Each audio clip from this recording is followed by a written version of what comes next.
Mein Name ist Jörg Oehlmann, ich bin Professor an der Goethe-Universität für aquatische Ökotoxikologie und meine Arbeitsgruppe untersucht seit einigen Jahren die Umweltwirkung von Mikroplastik. Speziell im sogenannten limnischen Bereich, also in Süßgewässern.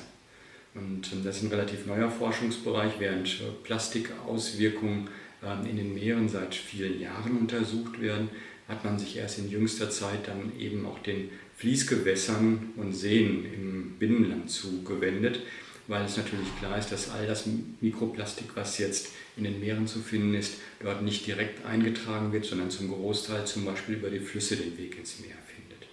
Und für uns besonders interessant ist hier die Frage, wie hoch ist die Belastung überhaupt in den verschiedenen Umweltkompartimenten, also zum Beispiel im Wasser, im Sediment, aber auch im Boden, und welche Effekte gehen von diesem Mikroplastik aus.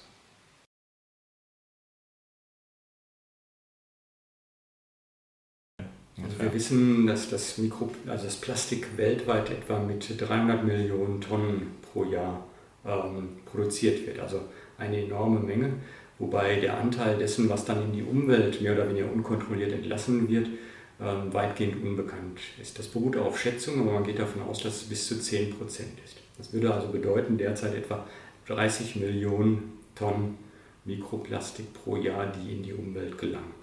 Das ist regional auf der Welt natürlich sehr unterschiedlich, abhängig davon, wie Recycling und vor allem Entsorgungssysteme organisiert sind. Also in entwickelten Ländern, wie beispielsweise in Mitteleuropa, kann man davon ausgehen, dass ein deutlich größerer Teil dann recycelt wird oder zumindest einer thermischen Verwertung oder einer ordentlichen Deponierung unterliegt. In Entwicklungs- und Schwellenländern wird der Anteil, der in die Umwelt gelangt, viel, viel höher sein und kann in Einzelfällen vielleicht sogar mehr als 50% betragen. Und das bedeutet, dass wir es natürlich mit einer enormen und ständig steigenden Menge an Plastik haben, das in die Umwelt gelangt. Dieses Plastik verbleibt dort teilweise über Jahrhunderte. Wir wissen durch entsprechende Untersuchungen, die dann hochgerechnet wurden, dass zum Beispiel der Abbau einer PET-Flasche mindestens 400 Jahre ausmachen kann. In Einzelfällen gehen Schätzungen sogar auf mehr als 1000 Jahre hinaus.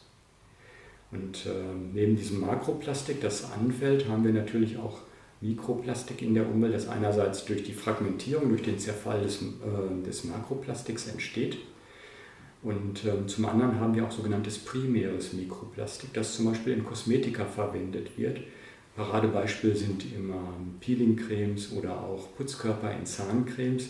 Dort werden diese Plastikpartikel eingesetzt, um eben einen Reibungseffekt hervorzurufen. Und die werden in Kläranlagen nur unzureichend zurückgehalten und gelangen somit über die Oberflächengewässer letztlich auch in die Meere.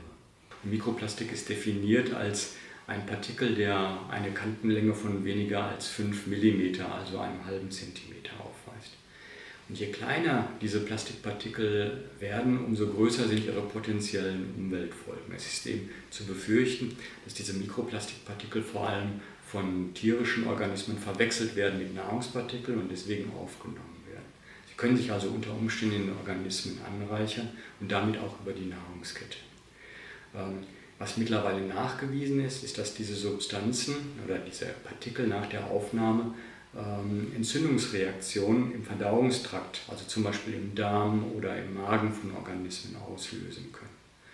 Weniger genau weiß man, ob diese Substanzen, diese Partikel aus dem Darm zum Beispiel in das umliegende Gewebe übertreten können. Unabhängig davon weiß man aus Studien, aus Laborstudien und Halbfreilandstudien, dass Mikroplastik die Fortpflanzung von Organismen, also die Vermehrung, negativ beeinflussen kann, aber auch das Verhalten negativ beeinflussen kann und auch das Wachstum und die Entwicklung beeinflusst. Bei diesem Hintergrund sind natürlich die aktuellen Befunde über ansteigende Konzentrationen von Mikroplastik in der Umwelt besonders besorgniserregend. Aber vieles davon ist noch Forschungsgegenstand und wir haben nur wenig gesicherte Erkenntnisse. Auf der anderen Seite haben wir eine permanent steigende Produktionsmenge von Plastik, sodass wir vielleicht auch gar nicht warten können, bis dass wir jetzt gesicherte Erkenntnisse zu den möglichen Umweltfolgen haben, sondern wir müssen, um Schlimmeres zu verhindern, eigentlich jetzt aktiv werden. Das wäre jetzt eine schlechte Reaktion ganz am Ende, End of Pipe, wie wir das nennen, mit Maßnahmen anzufangen, sondern je früher man in der Verwendungskette von Plastik einsetzt, umso besser ist es. Und eine mögliche Lösung wäre beispielsweise, dass man die anfallenden Plastikabfälle biologisch versucht zu verwerten. Da gibt es eben sehr interessante Erkenntnisse aus der Wissenschaft, dass man beispielsweise Insektenlarven einsetzt, die sich von Plastik ernähren. Das ist vor wenigen Jahren das erste Mal beschrieben worden, einfach aus Forschungsinstituten. Und dort sind dann sogenannte Caterpillars, also kleine Raupen, Insektenlarven verwendet worden, die teilweise als einzige Nahrungsquelle Plastik angeboten haben. Nun gilt Plastik in der Regel als nicht abbaubar. Aber es gibt offensichtlich Bakterien im Darm dieser Insekten, die hochspezialisiert sind, auch sehr komplexe Verbindungen wie zum Beispiel Zellulose, den Grundbaustein aus der Zellwand vieler Pflanzen abzubauen. Und offensichtlich sind sie auch in der Lage, andere komplexe Verbindungen wie Plastik abzubauen.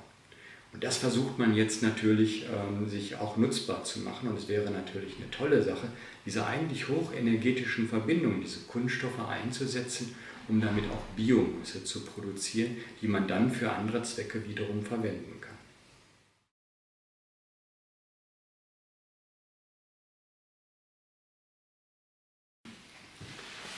Wenn Plastik in der Müllverbrennungsanlage verbrannt wird, dann wird unter diesen kontrollierten Prozessen praktisch das gesamte Plastik und sämtliche Inhaltsstoffe komplett mineralisiert, also komplett umgesetzt. Ausnahme sind die Flammschutzmittel.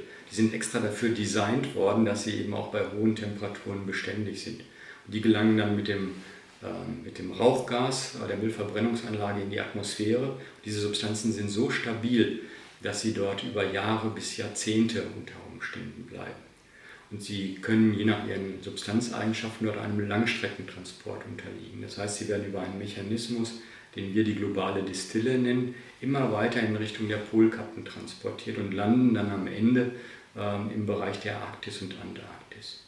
Gleichzeitig sind diese Substanzen häufig schlecht wasserlöslich, gut im Fettgewebe löslich und reichern sich deswegen auch in der Nahrungskette an, vor allem in den Endgliedern der Nahrungskette, zum Beispiel Meeressäugern wie Walen oder auch bei Eisbären.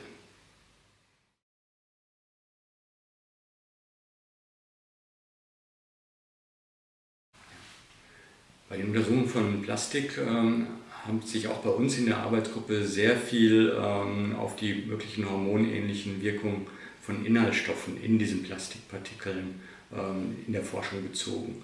Wir wissen, dass viele der sogenannten Plasticizer, also der Additive, die dem Plastik zugegeben werden, als Stabilisatoren beispielsweise, dass die das Hormonsystem von Mensch und Tier beeinflussen. Also zum Beispiel eine vergleichbare Wirkung wie unsere Östrogene, die weiblichen Geschlechtshormone haben.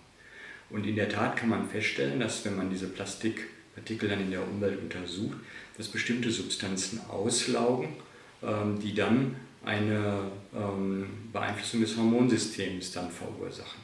Und besonders bekannt dafür ist Bisphenol A oder auch Phthalate, Weichmacher aus Kunststoffen, die dann leicht aufgenommen werden können und die auch dazu geführt haben, dass bestimmte Kunststoffe in der EU für einige Anwendungen nicht mehr verwendet werden dürfen. Zum Beispiel darf Weich-PVC nicht mehr als Spielzeug für Kinder bis 3 Jahren eingesetzt werden.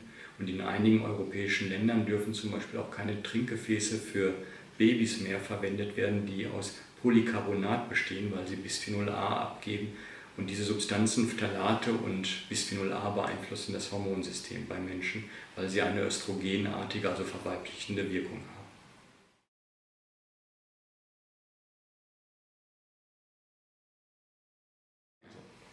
Also die bisherigen Studien, die vor allem im Labor gelaufen sind, haben gezeigt, dass Organismen, also speziell jetzt Würmer oder auch Larven von Insekten, in der Lage sind, Plastik abzubauen.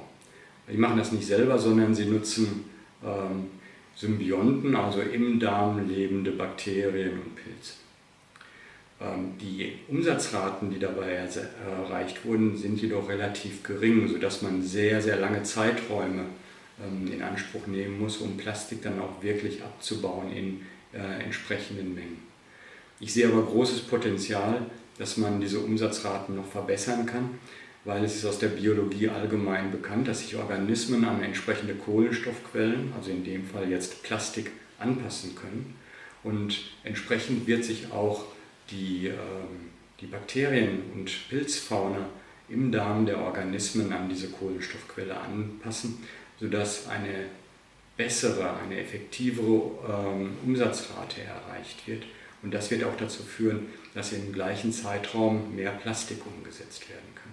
Wenn man das schaffen würde, diese Bakterien aus dem Darm zu isolieren und dann zum Beispiel in einem sogenannten Bioreaktor, also einem Fermenter, direkt einzusetzen, sodass man gar nicht mehr den Umweg über die Insekten machen müsste.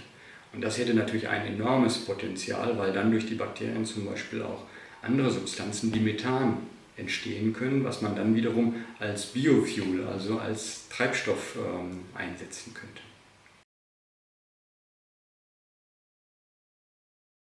Meine Vision wäre eigentlich eine zweigeteilte. Zum einen, dass wir versuchen, künftig zunehmend auf die mineralölbasierten Plastikproduktion zu verzichten und stattdessen nachhaltigere Energiequellen nutzen, wie zum Beispiel Biomasse. Das hat dann vielleicht auch mittelfristig die Möglichkeit, dass man leichter bioabbaubare Kunststoffe nutzt. Das wäre aber nur eine Möglichkeit. Wir werden in vielen Anwendungen, die zum Beispiel auch hygienesensitiv sind, wie zum Beispiel im Krankenhaus und in der Lebensmittelverpackung, nach wie vor auf mineralölbasierte Kunststoffe zurückgreifen müssen. Und da wäre eine andere Form des Recyclings, eben beispielsweise die Nutzung von Bakterien oder Pilzen, die in der Lage sind, Plastik abzubauen und aus dem Plastik dann wiederum hochwertige Mineralöle oder Mineralkohlenwasserstoffe zu produzieren für die Energieverwendung, wäre eine gute Perspektive.